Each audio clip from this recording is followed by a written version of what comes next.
They say history does not weep for the lost. Yet in the valley where time itself bends, Wang Lin's 100-year vigil has written a tale of grief and stubborn resolve. Renegade Immortal Chapter 1197, 1198 opens upon the remnants of a shattered sect, brothers turned lost ones, a sixth brother wrested by Enlightened Ones, and the shadow of fourth uncle transformed into a Defying One. Each jade Wang Lin touches hums with secrets of centuries, tracing the scars left by both the sovereign and the strange beads that threaten sanity itself. As he stands before the floating, rune-marked beads, the air thick with the weight of forgotten time, one question pierces the valley's silence. Can he truly reclaim what has been lost, or will the final madness claim him first? A chill swept through the valley, carrying with it the weight of centuries. The air itself seemed to tremble as if whispering secrets lost to time. Wang Lin stood amidst the remnants of the past, his fingers brushing over a jade that pulsed faintly under his divine sense. It has been 3 long years.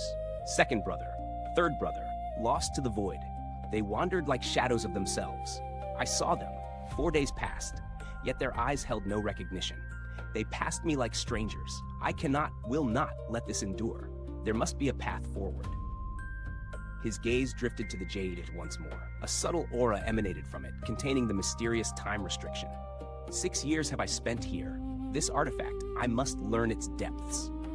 Memories of his uncle master flickered through his mind. He vanished into the deep recesses, drawn by a voice none else could hear. 11 years. I barely managed to grasp the fringes of the time restriction then. Time became a cruel companion. How many years have truly passed? 30? No. Perhaps more. The Enlightened Ones returned, and I beheld Uncle Master among them, 5th and 6th brothers, taken from me. But mastery came at last. Wang Lin recalled the valley where he and the remnants of his sect anchored the giant time restriction. 9th brother had given his life to fortify it. His last words a plea for his remains to return to the heaven-breaking sect. He had promised, yet doubts gnawed at him. Could he fulfill it? The valley, guarded by temporal energies, became his sanctuary. Yet it was a hollow refuge. Faces once dear faded into unfamiliarity, warmth slipping from memory like water through fingers. This cannot continue. I must find a way. I will save them. Before him lay a skeleton, a silent witness to the passage of time. The jade had spoken its last. Another jade came into his grasp. His mind pierced its depths. A century has passed here. Night and day no longer exist. Yet by the power of the time restriction, 100 years it must be. And yet feels as though 1,000 have endured. 13th brother destroyed his body, unable to bear such an endless existence. The world around him had become alien. Lost ones, enlightened ones, and only he, 16th brother and 4th uncle remained, guilt pressed upon them like iron chains. We are sinners, punished for our deeds, yet I will not yield. I refuse. Then a day unlike any other arrived. Over 130 years had etched themselves into the valley, and for the first time, the Defying Ones appeared. 4th uncle succumbed to their power, transforming into one of them. The battlefield emptied, leaving only 16th brother and Wang Lin. But a plan had taken root, a desperate hope. He bade farewell to 16th brother and departed the valley. Through shadowed paths and ancient stone, he retrieved 2nd and 3rd brothers, those lost to the void. Deeper still, he ventured into the mountain's heart, rescuing 5th and 6th brothers, twisted into Enlightened Ones, returning them from oblivion. Familiar paths guided him to 2nd uncle, who emerged once more into the light. The jade's tale ended there, but Wang Lin's journey was far from over. Another jade beckoned. 3 centuries had passed. Every corner of the domain had been explored. He discovered beads capable of sealing the spells of the Defying Ones, mysterious artifacts whose origins defied understanding. 4 ventures into the depths of the domain revealed horrors and truths alike. 4th uncle, ensnared by the Defying One's power, eluded him despite his meticulous use of the beads. A 7-colored nail tore into his body, a living curse that melted within him. Only a frantic escape preserved his life, leaving his mind teetering on the edge of madness. 16th brother became his sole companion, yet even that bond could not endure. Driven by a burgeoning insanity, Wang Lin sent him away, entrusting his identity token and a beast bone as a mark. Alone, he sat beneath the 7-colored sky, awaiting the final descent into his own mind's chaos. 2nd brother, third brother. "If you awaken, these jades shall tell you of the centuries endured," he whispered, eyes tracing the infinite horizon. The beads he collected hinted at a craftsman's hand, refined by magic, yet untouched by natural law. Amid blurred consciousness, an idea bloomed, madness tethered to rebirth. A vision opened above the star-strewn sky, a middle-aged man, black-robed, bearing a mark between his brows. "Sovereign," the figure spoke, and Wang Lin's breath caught. The name resonated within him, echoing tales learned in Qing Lin's cave, an existence beyond the sealed realms, a power from an era long vanished. And yet here, in the seven-colored world, in this forgotten valley, the sovereign's truth unfolded. Memories of Xianxia battling the moongazer serpent surged forth. The void collapsed, outer realm cultivators appearing as fate's instruments. The heaven-defying bead had marked him as sovereign of the sealed realm. Connections spun endlessly: the seven-colored realm, the all-seer, the sovereign, the maddening seven-colored nails. Celestial and mortal, past and present, their threads tangled in chaos and revelation. He studied Simamo's skeleton. No trace of madness marred him. Success had come for one soul, while countless others teetered on the brink. The valley itself whispered secrets of the heaven-breaking sect, the beast bone pill, and artifacts left behind through strange circumstances, possibly tied to 16th Brother's departure. 9 caves awaited, sealed by rock. Wang Lin approached the first, hands pressing against the cold stone. His origin energy seeped into it. The rock rumbled and shifted aside, revealing a chamber bathed in a gray luminescence. 10 beads floated within, each inscribed with subtle runes, delicate and easily missed. Recognition struck him like lightning. These were the heaven-defying beads, tools of Master Ashen Pine, conduits of the Defying One spells. For the first time, he could examine them in clarity, seeing what once was glimpsed only in the chaos of battle. "Heaven-defying bead," he murmured. A storm of realization churned in his mind. The valley, the jades, the sacrifices, the centuries of struggle, all converged here, under the silent watch of fate and time. A tale of sorrow, endurance, and relentless determination lay spread before him, waiting to be unraveled and lived once more. A shadow of awe and dread settled over Wang Lin as he held the bead in his hand, his origin soul trembling like a leaf caught in a storm. This was no ordinary trinket. The heaven-defying bead had journeyed with him through countless trials, a steadfast companion through life and death. And yet, here it was, or something that mirrored it perfectly. Every detail, the weight, the aura, the very essence, spoke with certainty. This was a copy, a near-forged echo of the legendary relic. But the pattern, it lacked the vivid 5 elements engravings, a blurred shadow of what should have been.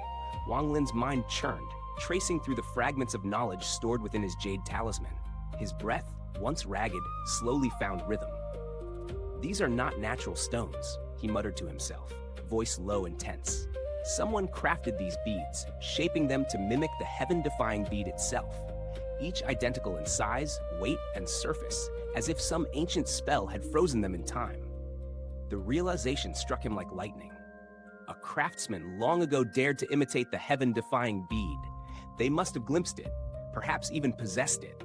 His fingers brushed the space between his eyebrows, eyes flickering with a new intensity. The courage required to attempt such a feat, could this person have been the sovereign himself? Shadows of foreboding crept into Wang Lin's expression. The threads of fate whispered that the sovereign from the outer realm and he would soon meet. Perhaps the outer realm already knew he existed, for that ancient old man had survived. A chill climbed his spine. He collected all 10 beads, examining them with meticulous care. Each contained a spell, faint yet palpable, as if the failures of their creation had left behind hidden power. "These are failed attempts," he mused, "yet even failures can imprison energy." With a wave of his sleeve, he placed his mark upon them and secured them in his storage. Emerging from the first cave, the weight of unseen pressure bore down on him, a mountain of tension pressing into his chest. His thoughts drifted back to his duel with Master Ashen Pine. The spell used to summon the realm's seventh spirit mirrored those wielded by the outsiders. Questions gnawed at him. Who truly was Master Ashen Pine? He gazed at the 7-colored sky above, recalling the lights that heralded the outer realm when he had first ventured into the void. The more he explored, the deeper his confusion grew. The second cave yielded another secret, A giant pill furnace dominated the chamber, flanked by bundles of long-forgotten herbs. Dust coated the floor, undisturbed for ages, the traces of time etched into every corner. Wang Lin rifled through the storage bags, awe washing over him as he surveyed the mountain of carefully preserved ingredients. A testament to centuries of patient cultivation and alchemy, the third cave posed a greater challenge. Restrictions barred the entrance, not mere time restrictions, but subtle, intricate seals that spoke of both caution and danger. Wang Lin's hands wove a precise seal, and the barriers surrendered with a series of soft pops. Inside, a circular formation pulsed faintly, its edge adorned with withered origin crystals, still feeding 3 floating bottles. The formation was alive, yet brittle, fragile from the passage of years. Wang Lin observed carefully, sensing the faint time restriction at work. The design was clever, to preserve the pills at the instant of completion, immune to the ravages of time. Forceful intrusion, however, would shatter them in an instant. A glint of deduction sharpened in his eyes. From his storage, he summoned a fragment of origin crystal, crushing it with careful intent. Energy surged under his command, flowing into the cave's formation. A diamond-shaped array emerged upon the ground, threads of power connecting his own formation to the ancient design within. With the precision of a seasoned cultivator, Wang Lin seized the 3 bottles. A sudden flare of light illuminated the cave, a destructive aura attempting to strike. But it was diverted, channeled into the diamond formation by his deft manipulation. Heart-pounding, Wang Lin withdrew, retreating to the open grass outside. The contents of the bottles were treasures of unparalleled rarity. The first revealed 3 crimson pills, each radiating a fierce beast soul that resonated with his origin energy. "Rank 11, he murmured, recognizing the potent vitality within. The second bottle emitted a dense fog, splitting into black and white currents, each cradling a pill refined from a rank 12 fog beast. Such marvels were seldom seen, for few dared surrender the long-term benefits of these formidable creatures to craft a pill of such value. The third bottle demanded caution. As he lifted the cork, a surge of energy erupted like a silent roar, overwhelming in its intensity, far surpassing rank 12. Wang Lin's body shivered. Instinct compelled him to reseal it. Pale yet determined, he steadied his mind. "Rank 13, he breathed, reverence and fear mingling in his tone. Carefully, he stored 2 bottles and took the first toward the furnace, knowing his cultivation would not allow him to consume it directly. Only mid-stage nirvana shatterers could withstand a rank 11 pill without risking annihilation by the beast soul within. In the furnace, Wang Lin's left eye flared with fire. He summoned flames into the pill furnace, awakening its ancient markings. The pill was placed within, energy weaving around it, splitting and refining its essence. A practice every Cloudsea cultivator knew well. Time and skill dictated success. The furnace's response determined the preservation of its potent energy. Far across the 7-colored realm, beyond Master Ashen Pine's reach, fog blanketed the landscape.